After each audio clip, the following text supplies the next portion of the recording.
चलिए बच्चों लोग, तो हेडिंग डालिए आप लोग, chemical kinetics, right? So yes, chemical kinetics.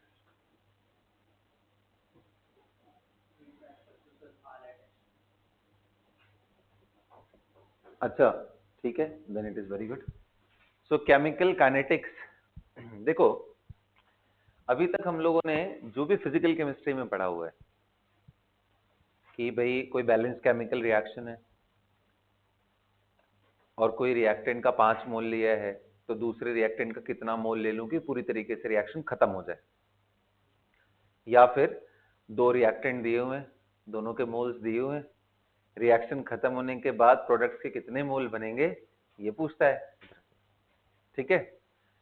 तो इन सारे चीजों में, या केमिकल इक्विलिब्रियम में जब बात करते हैं कि भाई जब इक्विलिब्रियम पॉइंट अटेन हो जाएगा तो उस टाइम पे रिएक्टेंट अगर इतना लिया है, इक्विलिब्रियम कांस्टेंट ये है, तो प्रोडक्ट का अमाउंट बताओ, रिएक्टेंट का अमाउंट बताओ, ऐसे क्वेश्चंस किए हम लोगों ने। ये जो टॉपिक है केमिकल काइनेटिक्स, पहली बार ऐसा होगा जहां पे आप इस बात पे इंटरेस्टेड होगे कि सर ठीक है 2 मोल खत्म तो हुए, इसमें टाइम कितना लगा। So basically, this is the part of physical chemistry or that branch of physical chemistry which discuss about the rate at which a reaction is taking place. Concentration time के साथ कैसे vary कर रहा है उसके बारे में बात करेंगे।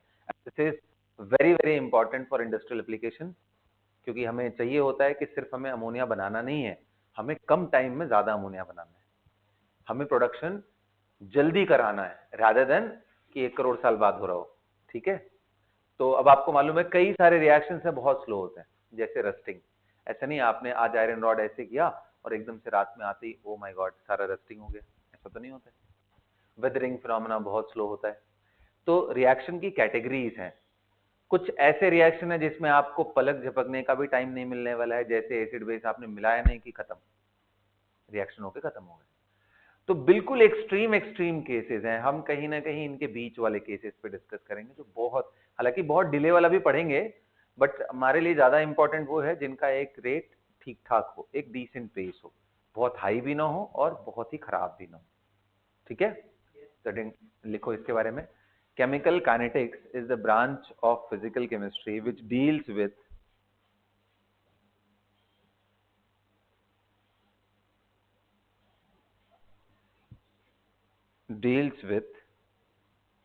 the rate of a reaction, the variation of concentration of reactants and product with time, the variation of concentration of reactant and products with time, okay? Time के साथ किस तरीके से चीजें हो रही हैं उसके बारे में डिस्कस करता है। तो आ जाओ एक बैलेंस केमिकल रिएक्शन लिखते हैं और उसकी एनालिसिस करते हैं पूरा, ठीक है? तो बैलेंस केमिकल रिएक्शन क्या है बेटा, ध्यान से देखो सभी लोग, ध्यान से देखो। जैसे मान लो मैंने लिया 2 मोल ऑफ ए, ये balance reaction, reacting with 3 mole of B and forming, right, 1 mole of D, and let us consider 4 mole of, मतलब कि ये D ले लिया, सॉरी इसको C कर लेते हैं, इसको D कर लेते हैं, 1 mole of C and 4 mole of D, मान लीजिए आपके सामने केमिकल गैस, ठीक है? अब इसके अंदर अगर आप ध्यान से देखो, अगर आप ध्यान दो, 2A plus 3B forming C plus 4D, इस पूरे रिएक्शन में अगर मैं बात करूं कि A का जितने भी टाइम में, मान लो 5 मिनट में 2 मोल खत्म हुआ, उस टाइम में B का कितना खत्म हो जाएगा? 3 मोल।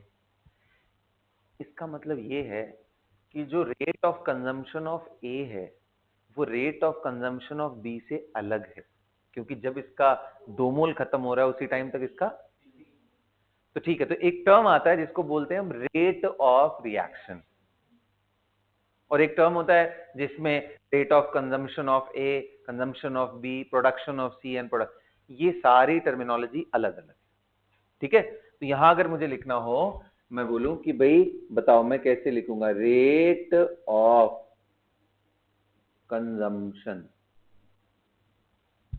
कंजम्पशन,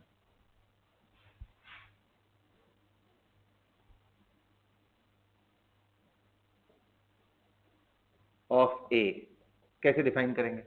तो बताओ, ए तो टाइम के साथ घटता जाएगा ना भाई। पहले मैंने 10 मोल लिया है, 2 मिनट बाद हो सकता है वो 8 मोल हो जाए, और 2 मिनट बाद देख लिया 6 मोल हो जाए, मतलब डिपेंडिंग ऑन कि उस किस रेट से जा रहा है। तो अगर रेट ऑफ कंजम्पशन ऑफ ए बोलूंगा तो क्या उसमें मैं माइनस साइन लगा दूं क्या, कि change of concentration of A upon time? वैसे ये आपको मालूम है एक्टिव मास रिप्रेजेंट, लिख दो। माइनस क्यों लगा रहा हूं? क्योंकि ए टाइम के साथ डिक्रीज करेगा तो D A will be negative. बोलो भाई। अच्छा, फिर इसी तरीके से मैं अगर बात करूं rate of consumption of D, तो क्या लिखूंगा मैं? Minus D B by D T. ये सुनो, इसी तरीके से मैं बात करूं rate of production, C is equal to, कितने लोग बोलेंगे सर वो तो फॉर्म हो रहा है ना प्रोडक्ट, तो वो तो सी का वैल्यू टाइम के साथ बढ़ेगा, तो डेल्टा सी निकालेंगे तो पॉजिटिव वैल्यू होगी। यहाँ डी एंड डी टी ये तो डेरिवेटिव है टाइम के साथ। देखो मेरी बात सुनो, रेट जब भी डिफाइन करते हैं, जैसे आप वेलोसिटी डिफाइन करते हो, वेलोसिटी में दो टर्म होते हैं, average velocity and instantaneous velocity. तो जब हम एवरेज लेते हैं तो उसमें बोलते हैं कि भाई कितना डिस्प्लेसमेंट हुआ डेल्टा, अपॉन उसमें टाइम कितना लगा। और यही जब उस इंस्टेंट पे बात करते हैं तो इसी को गैप को बहुत छोटा कर देते हैं, जहां पे बोलते हैं कि भाई D T tending to zero, इतना छोटा। तो वही कहानी यहाँ पे भी है। रेट में भी दो तरह के रेट होते हैं, एक होता है एवरेज रेट और दूसरा होता है इंस्टेंटेनियस, जिसको नॉर्मली रेट बोलते हैं। आप चाहो तो ये लिख लो, इंस्टेंटेनियस। तो एवरेज रेट का जो वैल्यू है वो क्या आएगा? Delta C upon delta T. और इंस्टेंटेनियस का वैल्यू क्या आएगा?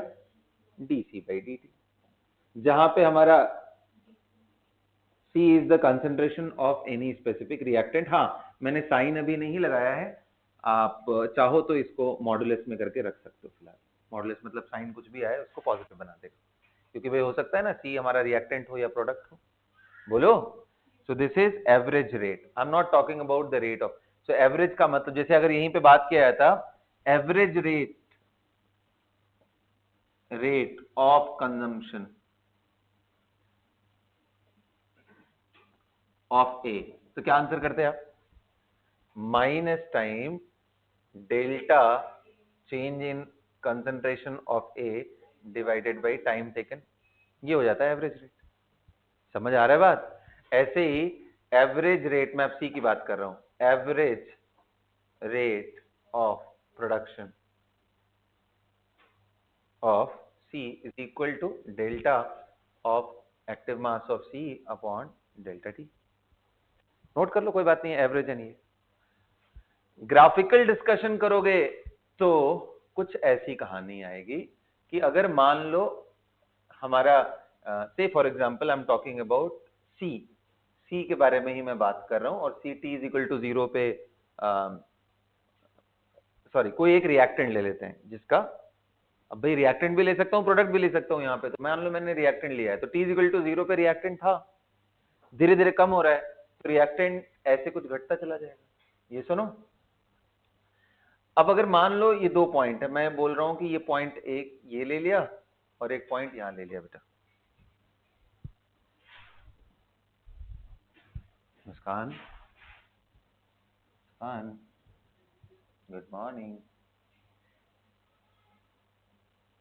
तो मान लो मैंने दो पॉइंट ले लिए, एक पॉइंट ले लिया यहां पे जिसको मैं T1 बोल रहा हूं, और एक पॉइंट ए ले लिया जिसको मैं T2 बोल रहा हूं, और इस साइड मैंने कंसंट्रेशन ऑफ ए का ग्राफ बनाया with time.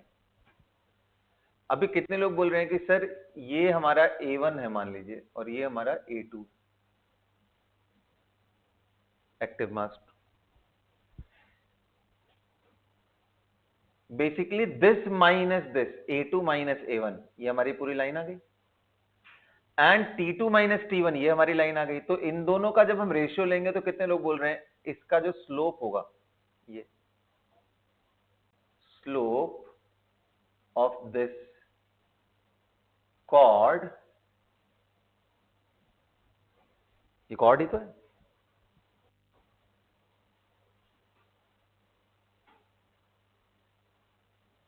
Negative time of slope of this cord, negative of slope of this cord will give, क्या देने वाला है, average rate, average rate of consumption of oil.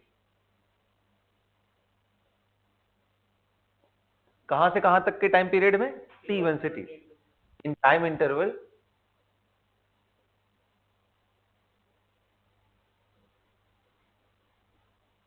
T1 to T2। और अगर instantaneous निकालना है तो कितने लोग कह रहे हैं उसी पॉइंट पे स्लोप हो जाएगा। मान लो मैं बोलूं कि भाई मुझे T2 पे बताओ कितना रेट है, तो आप बोलोगे भाई ये क्या हुआ, कॉर्ड धीरे धीरे छोटा होते होते यहां आ गया, मतलब उसका इनिशियल फाइनल कंसंट्रेशन दोनों एक ही जगह आ गया। तो ये टेंजेंट जो ऐसे ड्रॉ करोगे that will give you the instantaneous. सब तो पढ़ा होगा फिजिक्स में भी। इंस्टेंटेनियस रेट का मतलब उस पॉइंट पे स्लोप, और एवरेज का मतलब क्या है, उन दो पॉइंट का कॉर्ड जो बनाओगे उसका स्लोप। समझ में आ गया? ग्राफ लिख लिया सब लोगों ने, सारी चीजें बना ली, ये सारी कहानी हो गई बेटा, एवरेज रेट एंड ये सब। अब आ जाओ इनमें हम रिलेशन देखते हैं। किनमें रिलेशन देखते हैं कि भाई A B C and D किस तरीके से रिलेटेड है। क्या अगर किसी एक का रेट मालूम हो तो दूसरे का मालूम चल जाएगा? बेहद आसान है।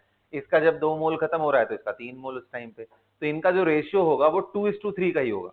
ये सुनो, अब इसको हम एक्स के मेथड में जो हम जनरली अप्रोच करते थे, मैंने मोल में आपको सिखाया था, उसी से चलूंगा। तो बताओ जिस टाइम पे इसका 2 मोल खत्म होगा, इसका कितना खत्म होगा बेटा, 3 मोल। तो x के टर्म में जितने टाइम में इसका 2x खत्म होगा उतने ही टाइम में 3x खत्म। अब मैं मान ले रहा हूं कि शुरू में मैंने a not and b not लिया था, नॉट स्टैंडिंग फॉर t = 0 पे जो मैंने उनका कंसंट्रेशन लिया था या एक्टिव मास, ये उतने टाइम में कितना बन चुका होगा x, और ये कितना बन चुका होगा 4x अप हो चुका होगा, ये खत्म हो रहा है, ये खत्म हो रहा है। तो मैं आपसे पूछूं कि भाई a at general time t पे कितना आएगा, active mass of a at time t, तो क्या बोलोगे, सर a नॉट आपने लिया था उसमें से 2x निकल गया। ऐसे कितने लोग कह रहे हैं b at general time t कितना होगा, सर आपने b नॉट लिया था, कितना निकल गया, 3x। ऐसे कितने समझदार प्राणी लोग ये बोल रहे हैं कि sir active mass of c at time t will be nothing but x and active mass of d at time t will be 4x। अब आ जाओ इनकी वैल्यू लिखते हैं हम, ठीक है। ऐसे ही बेटा फोर्थ वाला क्या हो जाएगा, rate of production of d will be equal to dd upon dt। आइए बताते हैं, इनकी वैल्यूज बताओ, इनकी वैल्यूज बताते चलिए। तो अब कितने लोग कह रहे हैं इसको अगर मैं x के टर्म में लिखूं तो -d/dt ऑफ क्या आ जाएगा, a नॉट - 2x। कितना आ गया बेटा, ये कटाओगे तो आ जाएगा माइनस माइनस खत्म हो जाएगा, ये आ जाएगा 2 times of dx/dt। Do you guys agree? ये तो कांस्टेंट है ना जी, इसका डिफरेंशिएशन 0 हो जाएगा, पूरा लिखना पड़ेगा क्या, और फिर ये माइनस माइनस प्लस हो जाएगा 2 टाइम्स ऑफ dx। इसको सॉल्व करोगे तो कितना आ जाएगा बेटा, -d/dt of b not - 3x, यही है ना। और कितने लोग कह रहे हैं इसको एक्सपैंड करेंगे तो आ जाएगा d of b not upon dt जो कि 0 हो जाएगा, and minus minus plus 3 times of dx/dt। तो क्या आंसर आ गया, 3 टाइम्स ऑफ। इसको करोगे तो कितने लोग कह रहे हैं dx/dt आ जाएगा, इसको करोगे तो कितना आ जाएगा, d/dx ऑफ 4x था ये, 4 टाइम्स ऑफ dx/dt। अब बेटा यही ध्यान रखो, ये जो dx/dt है ना, हाँ इसी को नोट करके लिखना है, इसी को बोलते हैं रेट ऑफ रिएक्शन। dx/dt ही क्या है, रेट ऑफ रिएक्शन। अब मुझे रेट ऑफ रिएक्शन यानी, अब अगर मुझे लिखना हो, note two, rate of reaction अगर मुझे लिखना हो, rate of reaction which is nothing but dx/dt, can I write this as a के टर्म में, बोलो a के टर्म में रेट को क्या लिख सकता हूं, 2 times of dx by dt is equal to da by dt था, तो dx by dt की वैल्यू कितनी आ जाएगी, 2 यहां डिवाइड कर दो, यानी -1/2 da by dt। सबको सब अग्री करते हो? फिर इसी तरीके से b के टर्म में तो कितने लोग कह रहे हैं 3 times of dx by dt की वैल्यू कितनी आई है, -dv by dt। तो क्या मैं -1/3 dv by dt लिख सकता हूं क्या? इसी तरीके से कितने लोग कह रहे हैं ये दोनों तो बराबर ही हैं, dc अपॉन dt, और इसी को क्या लिख सकता हूं मैं, d dd by dt। ये है डिफरेंशियल रेट का आपस में रिलेशन, कि ए का रेट मालूम हो तो बी कैसे निकलेगा, बी का रेट मालूम हो तो सी कैसे निकलेगा, इनके बारे में डिस्कशन है। क्वेश्चन करें, लिखिए। हाँ हाँ पूरा नोट करो, ये बहुत इंपॉर्टेंट है, ध्यान रखना। 11th-12th में हम लोग रटवाते हैं बच्चों को, कोफिशिएंट से डिवाइड कर लेना, ऐसे कर लेना, लेकिन देखो कितना सिंपल तरीके से रिलेटेड है।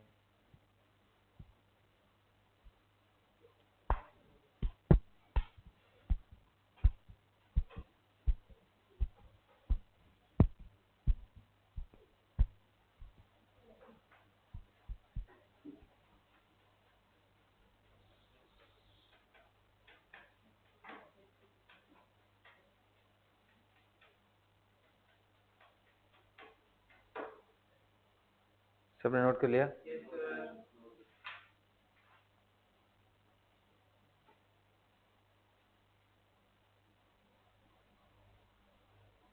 क्वेश्चन लिखिए। कंसिडर द रिएक्शन, क्वेश्चन लिख लो थोड़ा सा स्पेस छोड़ करके। Consider the reaction 2a plus 3b forming c plus 4d। Consider the reaction 2a, हाँ बाबा यही reaction. Consider the reaction 2a plus 3b forming c plus 4d। 2a plus 3b forming c plus 4d, लिख लिया? बोलो क्या करना है अब इसमें, 2a plus 3b forming c plus 4d। इस क्वेश्चन में आपको ये करना है, लिखो इफ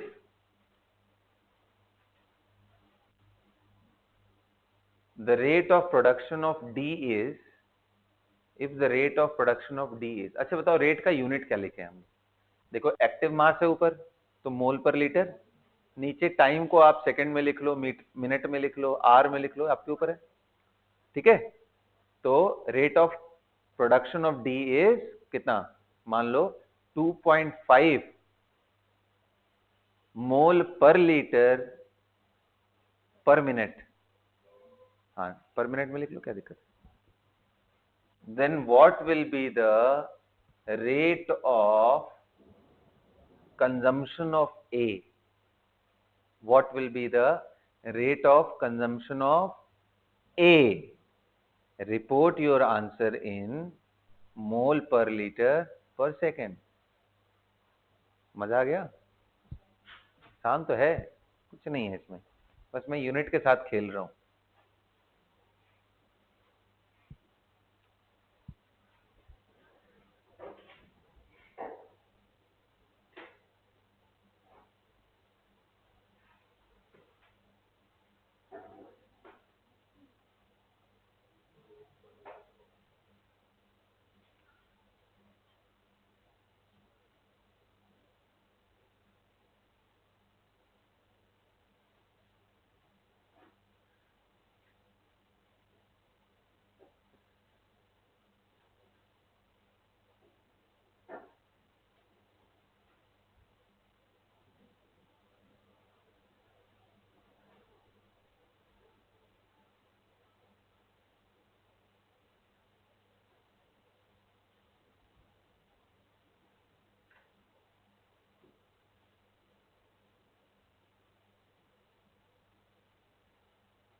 आ गया आंसर?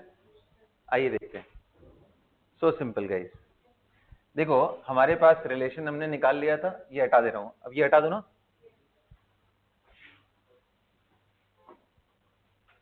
हमने अभी रिलेशन निकाला है कि एक का मालूम हो तो दूसरे का हम निकाल सकते हैं, यही था ना? बोलो भाई। इसमें एक और क्वेश्चन ऐड कर सकते हो, ऑल्सो फाइंड, सेकेंड पार्ट में लिख लो, also find the rate of reaction, also find the rate of reaction, कौन से यूनिट में? In molar per minute.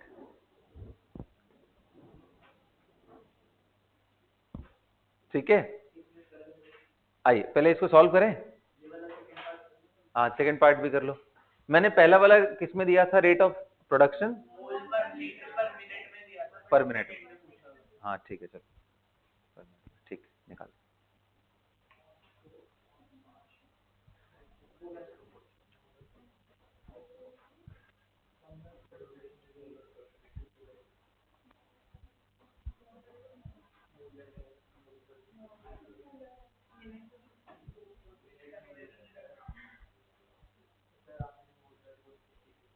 आओ चले देखे, कुछ नहीं है, इजी है।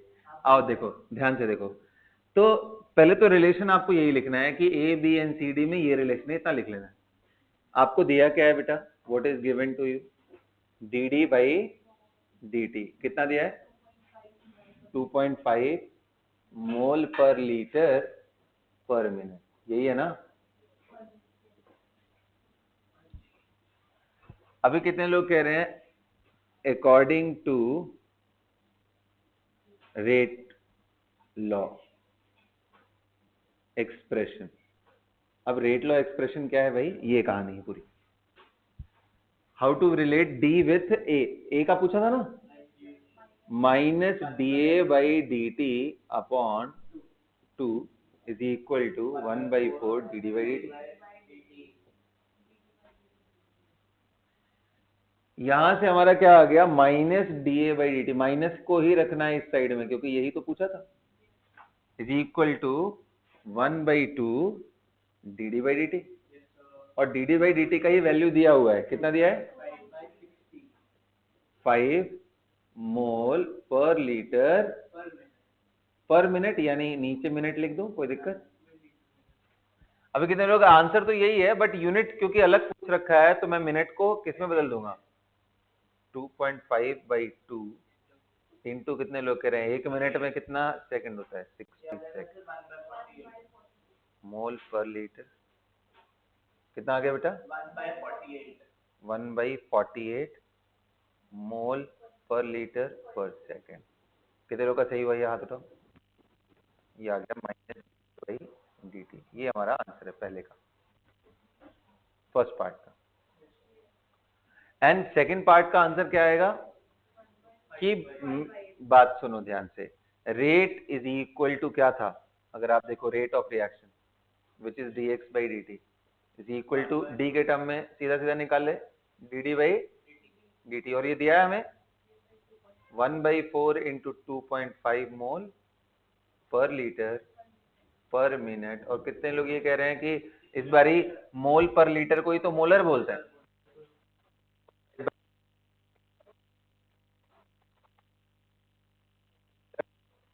कर रहे हो बाई 8 पूरा डिवाइड करो ना डेसिमल में, चलो ठीक, कोई बात नहीं, इतना ही आंसर समझ में आया? कितने लोग का सही हुआ था ये चीज? देख, ये देखो पहले ये तो समझ में आया ना कि दोनों में रिलेशन क्या है, ए एंड डी में, ए एंड डी में रिलेशन ये क्लियर है, यहीं से तो लिखा है -1/2 D A by D T is equal to 1/4 D B by D T. अब यहां से मेरे को ये वैल्यू दी हुई है तो मैंने D A by D T निकाल लिया यहां से।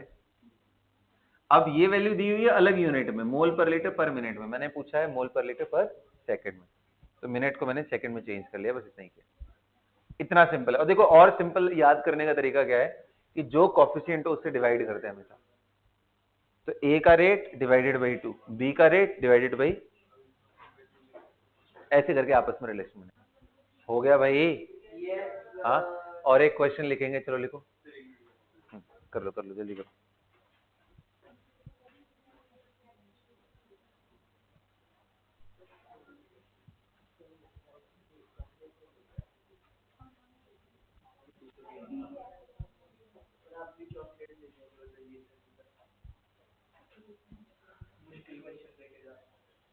बिल्कुल, I'll keep it in a combined batch.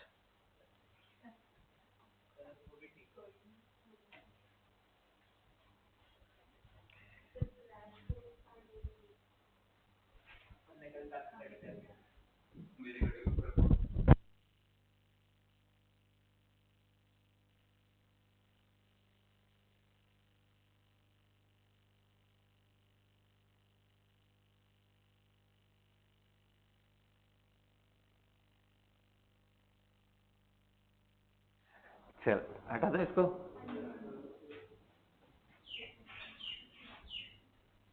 Okay,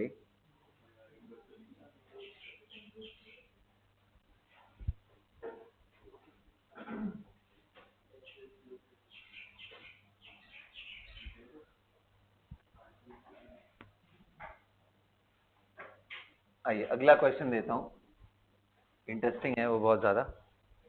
देखते हैं हाउ अबाउट यू गाइस। देखो मैंने क्वेश्चन ये देना है कि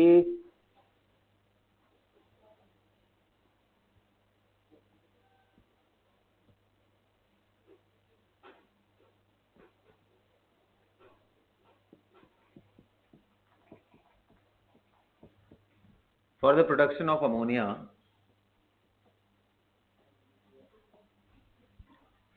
for the production of ammonia,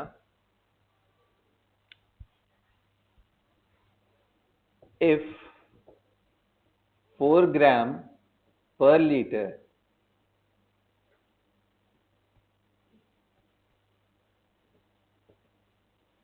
per second hydrogen is consumed, then find the rate of production of ammonia.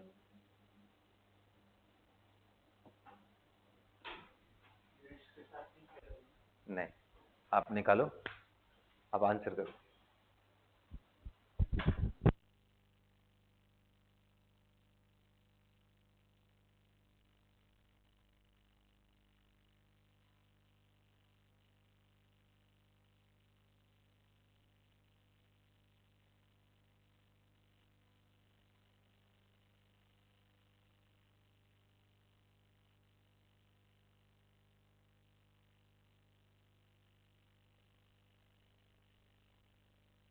सोच के करना, ये बढ़िया क्वेश्चन है। आप इसको कैजुअल तरीके से लिए तो गलत हो जाएगा।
एनालिसिस किया कुछ? तो देखो, अगर आप ध्यान से देखो तो इस क्वेश्चन में मैंने आपके साथ ट्रिक किया है। ट्रिक ये है जी, बिल्कुल सही, ग्राम पर लीटर में मैंने दे दिया है। और मेरी बात सुनो, जो हमारे इमोशनल बच्चे हैं वो क्या बोलेंगे कि -1/3 DH2/dt must be equal to 1/2 D ammonia by dt। इसमें कोई गलत नहीं है ना। अब लेकिन अब इसके बाद जो इमोशनल लेवल है उसमें गड़बड़ी है कि -DH2/dt का जो वैल्यू है, अगर आप इसके जगह ये रख दे रहे हो तो गलत है। अगर आप ये रख दिए तो गलत हो जाएगा, क्योंकि यहां से आप आंसर पता है क्या निकाल के देने वाले हो कि सर 2 टाइम्स, यानी कि 8/3, जो कि आंसर कर रहा था ये पहले। क्या तुमने बोल दिया था पहले ही तो गया भाई, तुम ये बोल दिया था, बदमाश कहीं का। उसके बाद डिस्कशन होना शुरू हुआ कि सर ने यूनिट में क्या किया है, तो इसने पहले बोला था 2.6 में, सुन के गया था ना। अभी सुनो मेरी बात। तो सबसे पहले कितने लोग कह रहे हैं कि इस यूनिट में रख ही नहीं सकते, क्योंकि यहाँ पे मोलर पर लीटर होना चाहिए, सॉरी मोलर पर सेकंड, यानी मोल पर लीटर पर सेकंड में। तो आपको ग्राम में दिया है, और याद रखो ना, इसका जब 3 गुना के 6 ग्राम, जब इसका 6 ग्राम हो रहा है तो उस समय इसका डबल मोल यानी 17 टू 34 ग्राम प्रोड्यूस हो रहा है, क्योंकि ये कॉफिशिएंट तो इनके मोल का रिलेशन देता है, मास तो आप वहां से डिराइव करते हो। तो ये नहीं बोल सकते कि इसका 3 ग्राम इसका 2 ग्राम देगा, तो बहुत ही वाहियात स्टेटमेंट है। तो हमेशा ध्यान रखना, मोल टू मोल का रिलेशन मिलता है, इसलिए यहां पे भी हमें मोल पर लीटर में ही रखना है, ग्राम में गलत हो जाएगा। So first convert 4 gram per litre per second of hydrogen is equal to 4/2 mole, समझ रहे हो ना, मास बाई मोलर मास। हाँ जी, मोल पर लीटर पर सेकेंड, तो यानी आ गया 2 मोल per litre per second. What is this? This is basically DH2 by, हाँ ये इसकी वैल्यू। तो पहला तो यही करना था, अगर ये कर लिए हो तो बस आसान है। अब यहां से कर, अब यहां पे रखा 1/3 टाइम्स, ये वैल्यू कितनी थी हमारी, 2 मोल per litre per second is equal to, ammonia के साइड में आएंगे 1/2 डी अमोनिया dt। तो यहां से डी अमोनिया बाई dt कितना आ गया? अब ये 4/3, हाँ, मोल पर लीटर पर सेकेंड। अब मान लो ऑप्शन ढूंढने गए और आंसर इस यूनिट में दिया ही नहीं है, कोई बात नहीं यार, ग्राम पर लीटर में अगर दिया हो तो आप इसी को लिख सकते हो 4/3 इंटू, बताओ कि कितना मास होता है। हाँ, तो ये 17 ग्राम per litre per second ammonia is produced. समझ में आ रहा है? तो ये आएगा आंसर, अगर ग्राम पर लीटर में ढूंढना हो। मोल में ढूंढना हो तो वही आंसर आएगा ना। मोस्टली वो ग्राम टू ग्राम दे दे ताकि आप गलती करो, और पहला ही ऑप्शन वो ऐसा देगा जिससे आप यही वाला लगा के कर दो। तो इसमें एक छोटा सा ट्रिक था आपके लिए, समझ में आ गया? हाँ बोलो। अब आती है बात कि भाई चलो ठीक है, ये तो सर आपस में रेट का रिलेशन आपने बता दिया कि भाई ए बी के साथ कैसे रिलेटेड होगा, बी सी के साथ कैसे रिलेटेड होगा, ये तो समझ में आ गया। लेकिन सर कौन से ऐसे फैक्टर्स हैं जो रेट को बढ़ा या घटा सकते हैं? यानी हम फैक्टर्स अफेक्टिंग भी सीख लेते हैं रेट। लिखो, फैक्टर्स अफेक्टिंग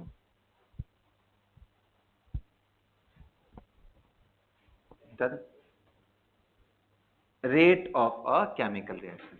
हालांकि अगर आपको थोड़ा ध्यान हो तो ये पोर्शन हमने केमिकल इक्विलिब्रियम में ऑलरेडी पढ़ रखा है ना। तो हम फटाफट लिखेंगे। बताइए आपके हिसाब से किसी भी रिएक्शन का रेट कैसे हमारा अफेक्टेड होता है? तो आंसर क्या है, कैसे अफेक्टेड होता है? सबसे पहला चीज, एक एक चीज करके चलो ना, नेचर ऑफ रिएक्टेंट,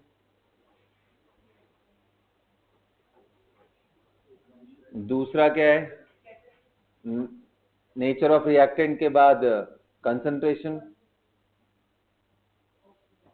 रिएक्टेंट मतलब बेसिकली यहां एक्टिव मास लिखना चाहिए बट चलेगा इतना, कंसंट्रेशन ऑफ रिएक्टेंट। और क्या भाई, pressure in case of gases, temperature, इसके अलावा कैटलिस्ट,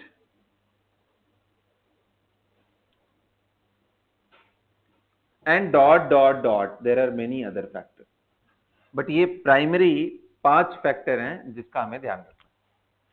तो ठीक है सर, यानी केमिकल रिएक्शन को हम कैसे एज्यूम करते, कैसे हो रहा है केमिकल रिएक्शन, कैसे होता है? बाई कोलिजन्स, बेसिकली कोलिजन हो रहा है इनका आपस में, उसके वजह से जो पुराने बॉन्ड है वो टूट रहे हैं, नए हैं बन रहे हैं। तो अगर मैं इस पूरे रेट एक्सप्रेशन को जो हमारे पास था आर, उसको मैं अगर लिखना चाहूं तो रेट को हम लिख सकते हैं is equal to K rate constant. मतलब अगर मैं प्रोपोर्शनैलिटी बोलूं तो rate is proportional to the active mass of reactant. मैं यहां पे आर लिख दे रहा हूं, या मान लो अगर हमारे पास अगेन एक हाइपोथेटिकल रिएक्शन ले रहा हूं जिसमें 3a + 2b फॉर्मिंग p, मान ले रहा हूं, प्रोडक्ट लिख दिया p। तो इसमें r प्रोपोर्शनल टू क्या होगा, a to the power not 3। यही बात समझना है, यहां 3 जरूरी नहीं है, m and b to the power n। ध्यान देना, जब ये प्रोपोर्शनैलिटी हटाएंगे तो is equal to K rate constant a to the power m and b to the power n। ये एक बात समझाता हूं, यहाँ जब केमिकल इक्विलिब्रियम होता है तो उस समय हम लोग ये m और n की वैल्यू कोफिशिएंट ले लेते हैं, क्योंकि केमिकल इक्विलिब्रियम में बाय डिफॉल्ट ये अजम्पशन होता है कि ये एलिमेंट्री रिएक्शन। तो ये कोई जनरल चीज नहीं है जिसमें हम हर समय ये वैल्यू ले लें। जनरल केस ये है कि इसका पावर mn जो कि कोफिशिएंट हो भी सकता है। तो इनको बोलते क्या है, यहाँ पे बोलते हैं m is the order of reaction with respect to WR2 with respect to A। Similarly n क्या होता है, order of reaction with respect to B। और बेटा m + n को ओवरऑल ऑर्डर ऑफ रिएक्शन बोलते हैं। फटाफट नोट कीजिए। अब यहाँ पे k क्या है बच्चा पार्टी, k को बोलते हैं, आप पहले से ही परिचित हो, इसको क्या बोलते हैं, रेट कांस्टेंट। फटाफट नोट करिए।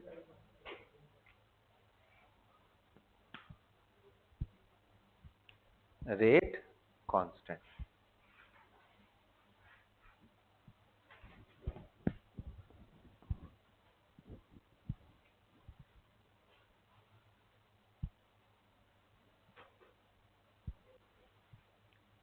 ठीक है। अच्छा बेटा, रेट कांस्टेंट के बारे में और थोड़ी सी कहानी लिखिए आप।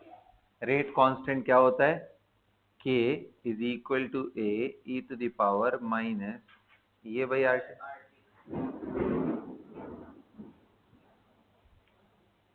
रेट कांस्टेंट को क्या बोल रहे हैं, a e to the power minus ये बाई आर टी, जिसमें ये इक्वेशन को क्या बोलते हैं, Arrhenius equation,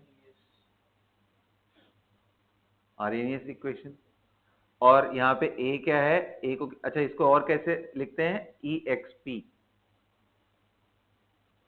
minus A by R T, याद है ना। तो a को क्या बोलते हैं, या तो प्री एक्सपोनेंशियल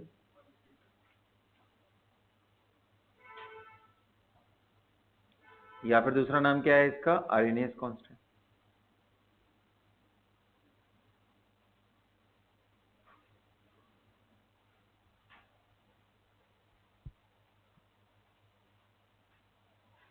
ओके, जहां पे E क्या रिप्रेजेंट करता है, एक्टिवेशन एनर्जी। क्या इसके बारे में आइडिया है, एक्टिवेशन एनर्जी क्या होता है बेटा, जब भी मॉलिक्यूल्स पास में आते हैं तो उनमें एक रिपल्शन बैरियर है जो क्रॉस करना होता है, तभी वो प्रोडक्ट में जाएंगे। तो ये रिपल्शन बैरियर है, इसलिए हम कैसे डिफाइन करते हैं कि भाई वो रिएक्टेंट है, अगर प्रोडक्ट स्टेबल भी ज्यादा है तो भी ये यहां से यहां नहीं जाएगा, बल्कि एनर्जी प्रोफाइल्स पहले अप जाते हैं फिर नीचे आते हैं। ये बताता है कि भाई कम से कम यहां से यहां तक पहुंचना चाहिए रिएक्टेंट, इस एनर्जी लेवल तक। कैसे भाई, नाइट्रोजन का अपना इलेक्ट्रॉन क्लाउड है, हाइड्रोजन का अपना इलेक्ट्रॉन क्लाउड है, ये तो आपस में आएंगे तो पहले रिपल्शन होगा। आप ज्यादा टेम्परेचर करके या काइनेटिक एनर्जी मॉलिक्यूल्स का बढ़ा करके उनके बीच में कोलिजन करवाओगे, इंपैक्टफुल ओरिएंटेड कोलिजन, तब जा करके उनके बॉन्ड ब्रेक होंगे। तो ये एक्टिवेटेड स्टेट बोलते हैं इसको, एक्टिवेटेड।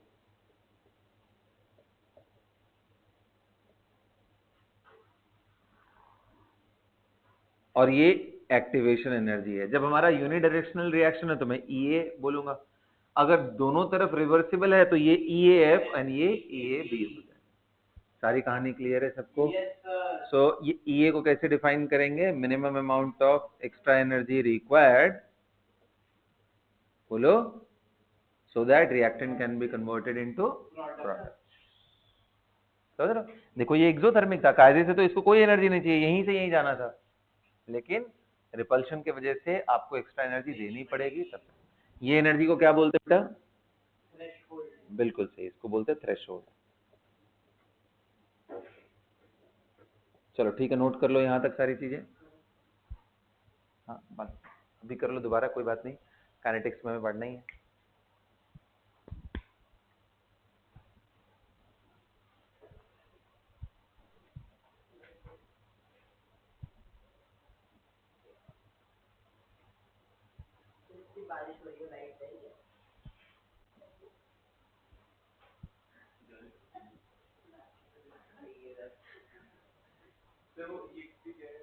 EXP इसी को बोलते हैं, ई का ही नाम है EXP, एक्सपोनेंट बेसिकली।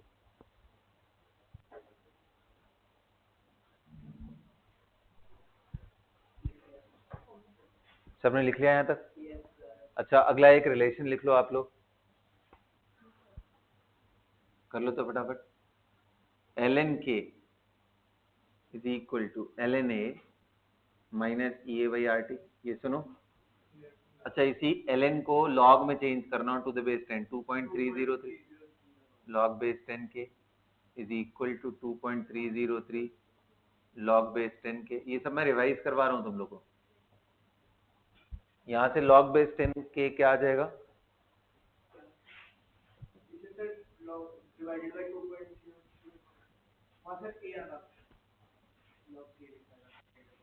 यहाँ पे a रहेगा।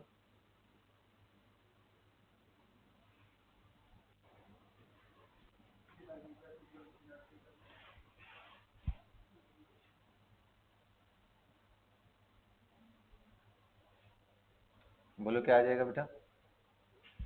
यहाँ से log to the base 10 k is equal to log a हो जाएगा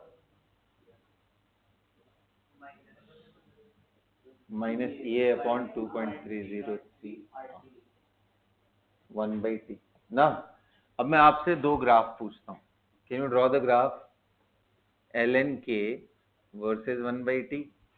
the other graph is log 10 base 1/t। ये दोनों का ग्राफ बताइए, इनके स्लोप लिखिए और intercept, y intercept, slope and y intercept. Tell me the value of slope and y intercept in this case.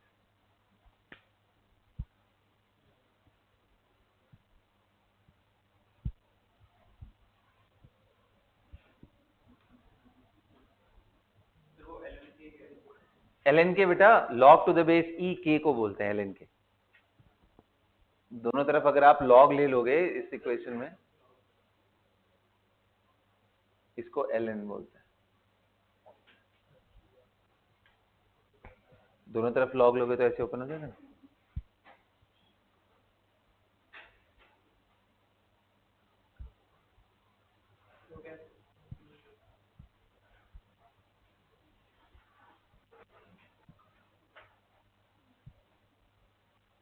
ठीक, हाँ नहीं स्मॉल है वो, ऐसे लिखते हैं के को ना, कैपिटल के तो इक्विलिब्रियम कांस्टेंट होता है।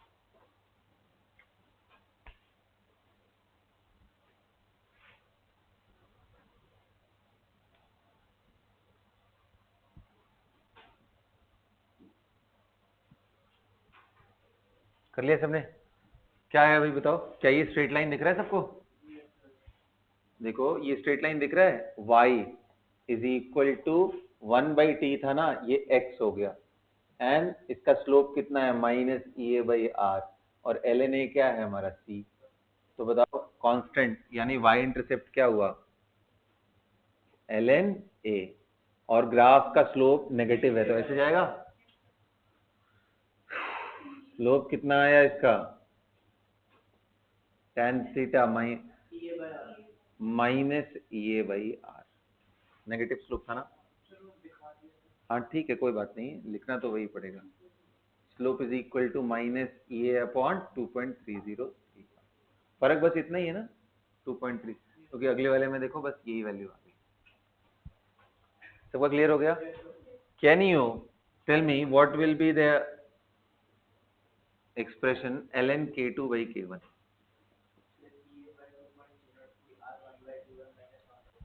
करो, डिराइव करके दिखाओ मुझे, इसको डिराइव करके दिखाओ। EA/r 1/t1 minus 1/t, want of equation, equilibrium constant जब रहता है तो उसको उसके जैसे ही है।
चलो भाई, तो कर लिया डिराइव आप लोगों ने। तो देखो ये बड़ा सिंपल सा था, मेरे ख्याल से इसमें कुछ खास टाइम नहीं लगा होगा आपको। देखो देखो ध्यान से, आप एल एन वाले की मैं बात करता हूँ। L N K one is equal to L N A minus A by R T one आएगा, ये सुनो। इसी तरीके से एल एन के टू जब करोगे तो L N A minus A upon R T टू आ जाएगा। भाई टी टू टेम्परेचर पे ये के टू है, टी वन टेम्परेचर पे ये के वन, और ए की वैल्यू चेंज नहीं होती है अप्रिसिएबल तरीके से in a certain range of temperature. तो ए को मैं कांस्टेंट ही लेके चल रहा हूं।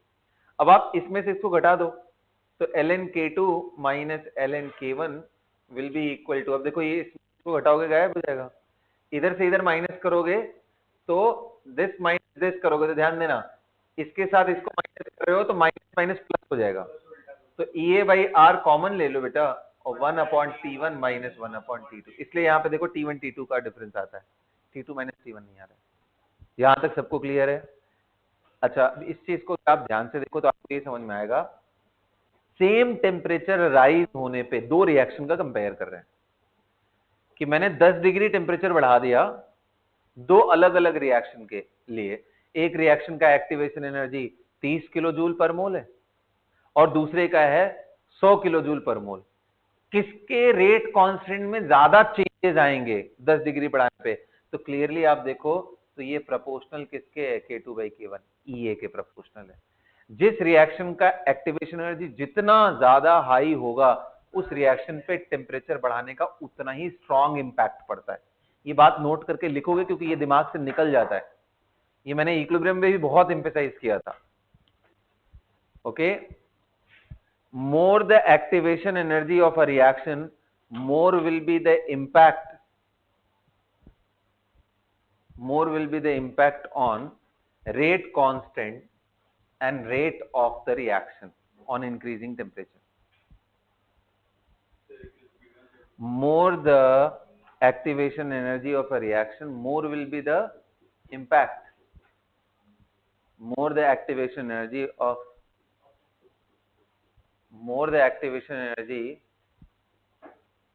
a reaction, more will be the impact. More will be the impact. किस पे impact? हाँ जी, more will be the impact on rate constant and rate of the chemical reaction.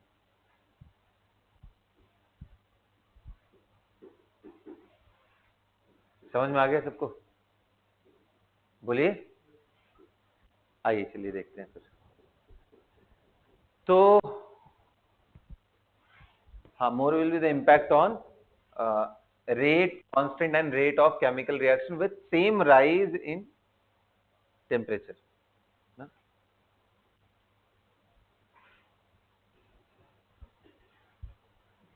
Okay बच्चों, आपने रेट कांस्टेंट जान लिया, ऑर्डर जान लिया। अब लिखिए unit of rate constant. Unit of rate constant for nth order reaction. Unit of rate constant for nth order. भाई कोई ऐसा रिएक्शन है जिसका ऑर्डर कितना है? n, तो उसका रेट कांस्टेंट का यूनिट बताइए। बताइए आप लोग। तो देखो हमने क्या लिखा है अभी, R is equal to D X by D T and that is equal to हमारा K टाइम्स, मान लो reactant to the power n। उस रिएक्टेंट में भाई A भी होगा, B भी होगा, C भी होगा, सबका जोड़ करके आ रहा है। तो आपको इसका यूनिट निकालना है, तो आप क्या बोलोगे? Unit of K into unit of R to the power n is equal to unit of dx by dt। बोलो, अब बताओ dx बाई dt का यूनिट क्या होता है? रेट का यूनिट क्या है? Mole per litre. हाँ जी, टाइम इनवर्स। बेसिकली वो टाइम किस में लिया गया है? वो सेकंड में लिया गया है, किस में लिया गया है? ये सुनो, तो ये हमारा आ गया मोल per litre and time inverse लिख रहा हूं, और इस साइड में क्या है? Unit of K multiply by unit of R to the power है। R reactant to the power N, sorry हाँ जी, एक्टिव मास ऑफ रिएक्टेंट। तो इस क्या होगा भाई, एक्टिव मास का यूनिट क्या होगा, mole per litre to the power N. यहाँ पावर 1 था, अब इसको उधर डिवाइड करोगे तो क्या आ जाएगा, यूनिट ऑफ के is equal to mole per litre whole पे पावर 1 माइनस एन, डिवाइड करोगे तो माइनस एन टाइम, इसको सिंप्लीफाई करेंगे, ऐसे ही रहने दो, वैसे कोई दिक्कत नहीं है, mole per litre to the power 1 minus N. या अगर मोल लीटर में लिखना हो तो ऐसे लिख सकते हो, मोल पे पावर 1 माइनस एन, लीटर पे power N minus one. Okay, अब एग्जाम्पल लिखते हैं, बताओ unit of K for zero order reaction. ये बड़ा वियर्ड सा लग रहा होगा, जीरो ऑर्डर रिएक्शन, ऐसा भी कोई रिएक्शन होता है क्या जो जीरो, बिल्कुल होता है। तो unit of K for zero order reaction क्या आ जाएगा बेटा, तो एन की, हाँ लिख लो, एन की वैल्यू जीरो डाल देंगे, बोलो, तो मोल पर लीटर,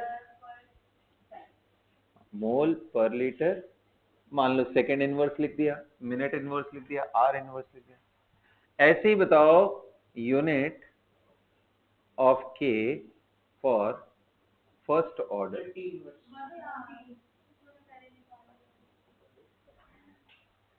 फर्स्ट ऑर्डर क्या हो जाएगा, जैसे आप 1 रखोगे ये गायब, 1 माइनस 1 जीरो, ये 1 माइनस 1 जीरो, क्या आ जाएगा, टाइम इनवर्स।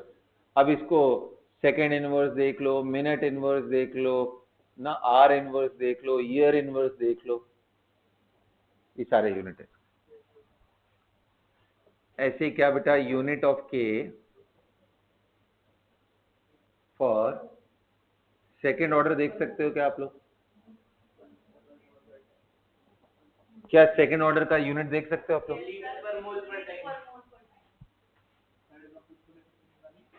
निकाल लो कोई बात नहीं, मोल पे पावर 1 माइनस 2, लीटर पे पावर 2 माइनस 1, और मान लो सेकेंड इनवर्स में मैं देख रहा हूं, तो मोल माइनस 1 लीटर सेकेंड पे पावर माइनस, चलता जाएगा ऐसे ही, ऑर्डर 2 ऑर्डर 3 ऐसे होता जाएगा, कर लोगे।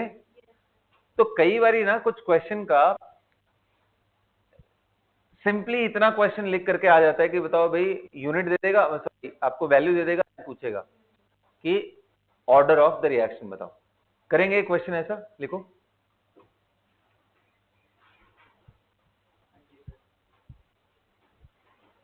For a reaction A to A turning into B, the rate constant is given as 5 into 10 के पावर 3, 5 into 10 के power 3,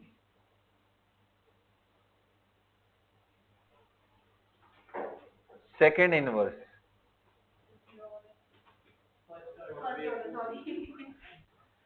then find the order of the reaction, लिख लो, find the order of reaction।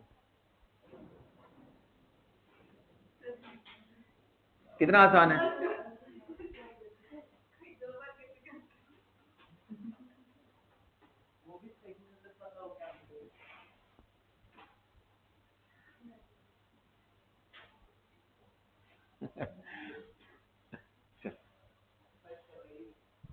क्या होगा भाई, order first order, सबको clear है, कैसे भाई, इसका यूनिट देखो, ये किससे मैच करता है, अगर आपको नहीं मालूम हो तो आप मोल पे power minus 1, sorry 1 minus N, litre power n minus 1, second inverse, ये गया, क्लियरली समझ में आ रहा है, मोल पे पावर 1 माइनस एन की वैल्यू 0 आ गई, सॉरी 1 आ गई, ये तभी पॉसिबल है जब उस साइड में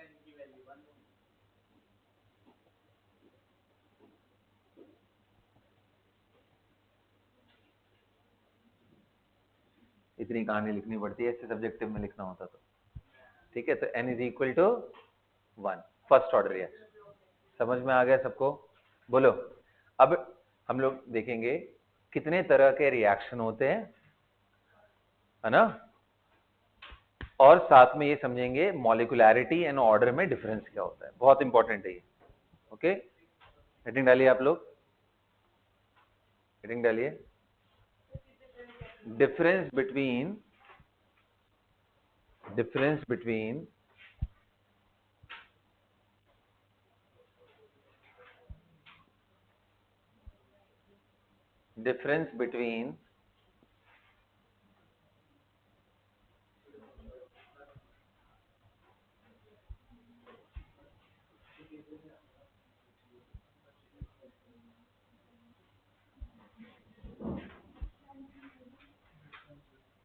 ऑर्डर एंड मॉलिकुलैरिटी, किसके बीच में difference? Difference between order and मॉलिकुलैरिटी।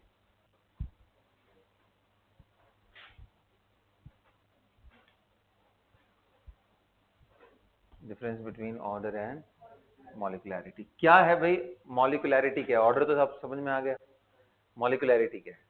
अब यही समझने वाली बात है। देखो, मॉलिकुलैरिटी किसी भी रिएक्शन का डिफाइन करते हैं कितने मॉलिक्यूल एक ही टाइम पे कोलाइड कर गए reactant molecule, number of molecules which are colliding simultaneously to form a product. अब कोई जरूरी नहीं है कि आपने 2 mole of A and 3 mole of A mix किया है तो 5 मॉलिक्यूल इकट्ठे टकरा जाए। हो सकता है वो पार्ट्स पार्ट्स में रिएक्शन करके हो रहा हो। तो जब पार्ट्स पार्ट्स में रिएक्शन होता है, एक से ज्यादा स्टेप में रिएक्शन होता है, ऐसे केस में हर इंडिविजुअल स्टेप की मॉलिकुलैरिटी का मतलब है पूरे रिएक्शन के मॉलिकुलैरिटी का एज सच कोई मीनिंग नहीं है। लिखिए बात, molecularity of a reaction is the number of reactant molecules. Molecularity of a reaction is the number of reactant molecules which are colliding simultaneously, which are number of reactant molecules which are colliding simultaneously, which are colliding simultaneously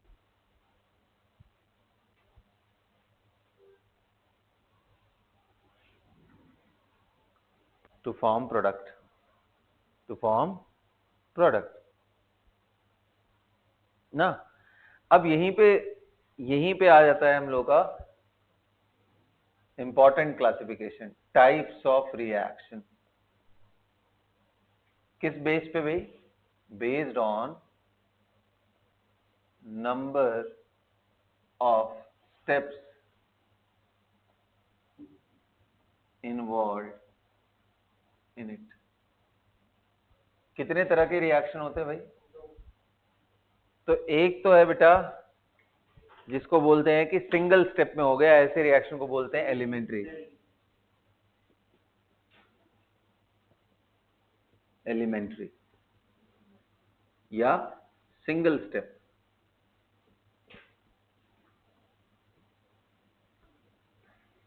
नाम में ही clear है, ऐसा reaction जो एक ही step में हो जाए। बोलो हाँ।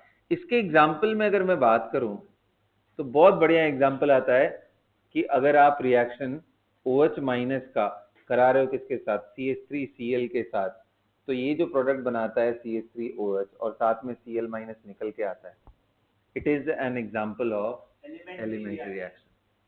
और अगर आपको थोड़ी बहुत ऑर्गेनिक की थोड़ी बहुत भी आइडिया है तो ये मैं कुछ और नहीं बल्कि SN2 रिएक्शन के बारे में डिस्कस कर रहा हूँ। SN2 रिएक्शन के बारे में, न्यूक्लियोफिलिक सब्स्टिट्यूशन ऑफ ऑर्डर 2 पढ़ेंगे आगे हम लोग, SN1 SN2। फिलहाल के लिए आप ये समझ लो कि ये एलिमेंट्री रिएक्शन, याद रहेगा।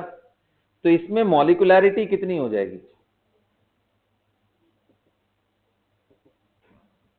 तो बोलोगे एलिमेंट्री रिएक्शन एक ही स्टेप में हो रहा है तो ये पक्का दोनों इकट्ठे टकराए होंगे।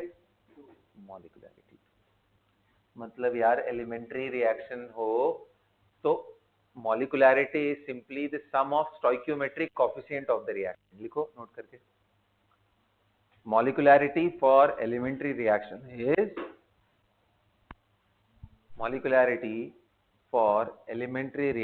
is the sum of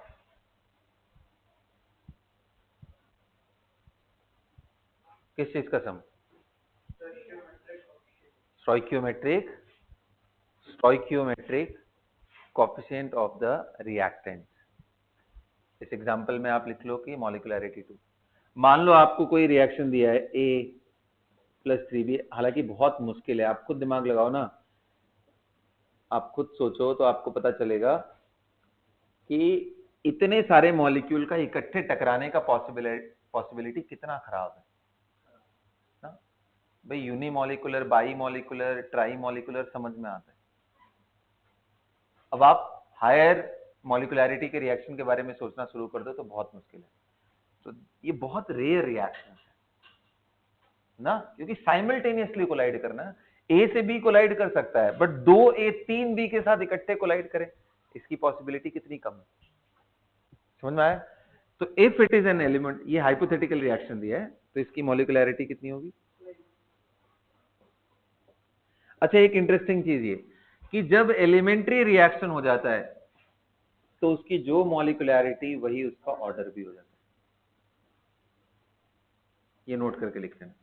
for elementary reaction, molecularity of a reaction is equal to the order of reaction। तो भाई एलिमेंट्री रिएक्शन कौन सा रिएक्शन था?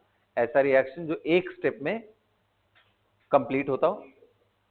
अच्छा बताओ, जब एक स्टेप में कंप्लीट होगा तो कितने लोग कह रहे हैं अगर उसका रिएक्शन प्रोफाइल देखा जाए सर, रिएक्टेंट से प्रोडक्ट बनने की जर्नी, तो एक ट्रांजिशन स्टेट आना चाहिए ना, इस साइड एनर्जी और इस साइड रिएक्शन कोऑर्डिनेट। तो लिख लो, इसका ग्राफ भी बना लो एलिमेंट्री का।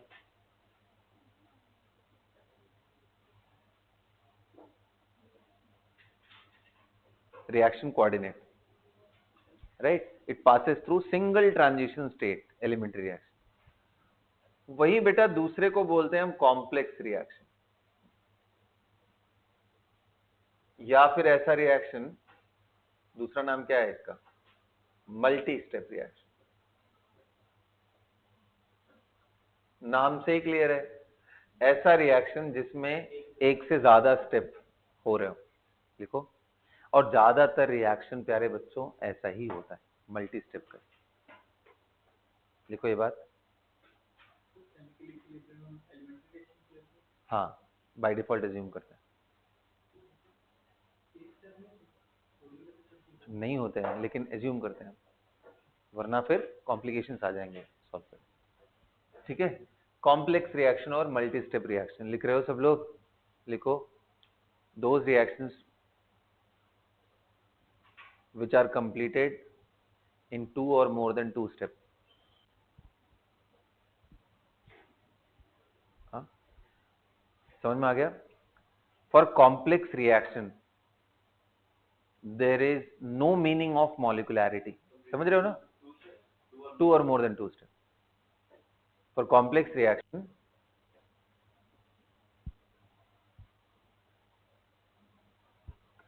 okay, it completes in 2 or more than 2 step। और दूसरा क्या मैंने बोला?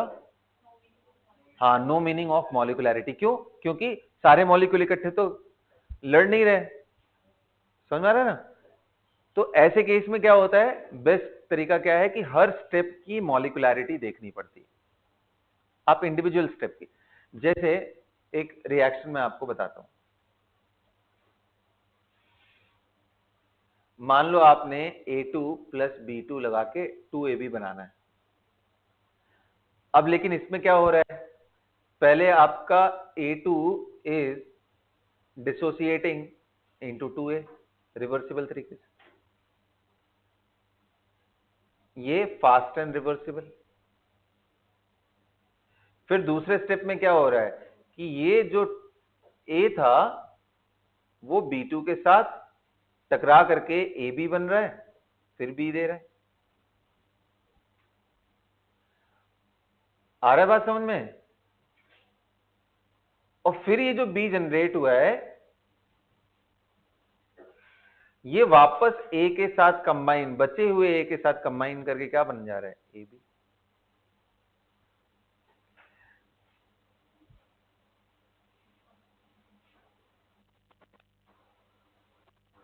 सॉरी, इसको स्लो कर ले रहा हूं, इसको फास्ट कर दे रहा हूं, ये अपने मन से लिख रहा हूं, ठीक है, ये तो को दिया जाएगा एग्जाम में कौन सा फास्ट है कौन सा।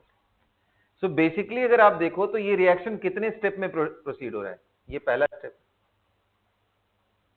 ये सेकंड स्टेप है,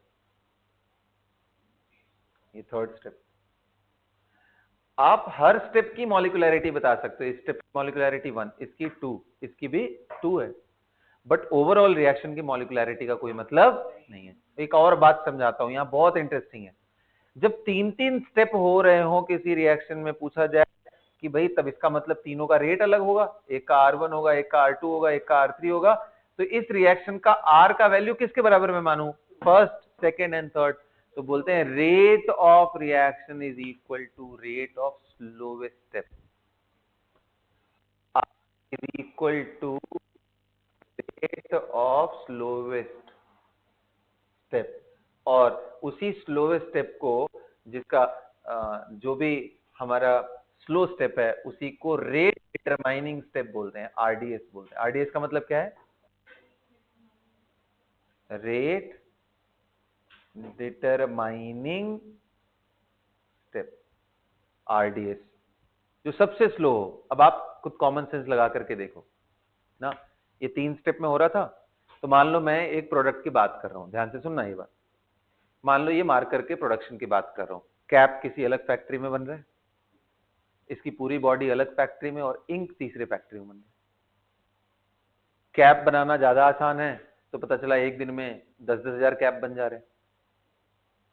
इंक बनाना बहुत बढ़िया है, पता चला 50 हजार कैपेसिटी का इंक एक ही दिन में बना दे रहे हो। लेकिन बॉडी बनाना थोड़ा कॉम्प्लिकेटेड है, बॉडी मान लो 1000 ही बन पा रही है, तो टोटल पेन कितने प्रोड्यूस होंगे एक दिन में, 1000 ही। इसलिए बोलते जो सबसे स्लो स्टेप हो रहा हो, उसका जो रेट आएगा वही नेट रेट का ही, वही इक्वल टू होगा नेट रेट के, याद रहेगा।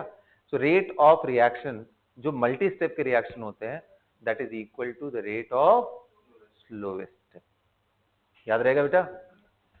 तो इसी के साथ मैं आज का लेक्चर यहीं खत्म करता हूं। कल first order, second order, zero order, इन सब का हम लोग इंटीग्रेशन से रिलेटेड चीजें देखेंगे, बहुत इंटरेस्टिंग।